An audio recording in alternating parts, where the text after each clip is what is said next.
இன்றைக்கு என் வீட்டில் வந்து நான் சமைக்க போகிற சாப்பாடு வந்து இது வந்து சுரக்காய். ஓகே, ஸோ அகத்தி கீரை 2 பக்கெட் வேண்டியிருக்கிறேன். எங்களோட மாமா மாமி சொல்லுவாங்க சுரக்காய் சாப்பிட்றது உடம்புக்கு நல்லதுன்னு சொல்லுவாங்க, நிறைய சத்து இருக்குன்னு சொல்லுவாங்க. அதே மாதிரி எனக்கு கீரைண்டா உயிர், அதுவும் எங்களை தமிழ் கீரை, அதில் இருக்க சத்து நிறைய இருக்குது. ஸோ அதுவும் பிறகு மாட்டிறைச்சி வேண்டியிருக்கிறேன், மாட்டிறைச்சி சமைக்க போகிறேன். பிறகு மாட்டு ஈரல் இதுவும் சமைக்க போகிறேன். ஓகே, சின்ன வயசில் நான் கீரை சாப்பிட மாட்டேன், சரியான கள்ளம் சாப்பிட்றதுக்கு.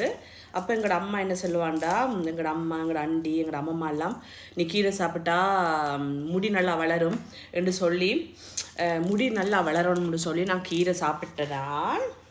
ஆனால் எனக்கு அவ்வளோ அடர்த்தி இல்லை முடி, அப்படி சாப்பிட கூட கீரை அடிக்கடி சாப்பிட்றேன் நான். ஸோ அப்படி இருந்தும் சரியான குறைவு தான் எனக்கு முடி.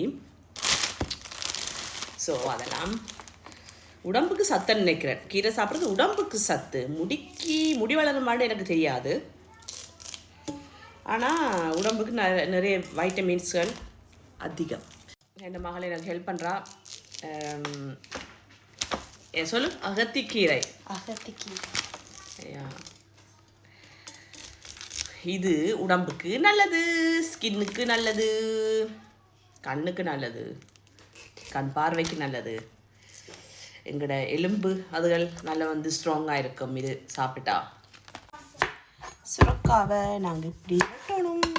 ஓகே, இந்த மேல் தோலை வந்து இப்படி சீவி எடுக்கணும்.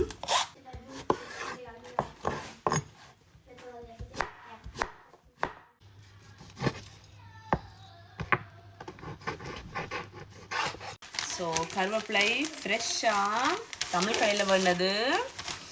கடலை பிறகு ரம்ப வடி இருக்கும் ஃப்ரெஷ்ஷாக, இதுவும் நல்ல வாசமாக இருக்குது.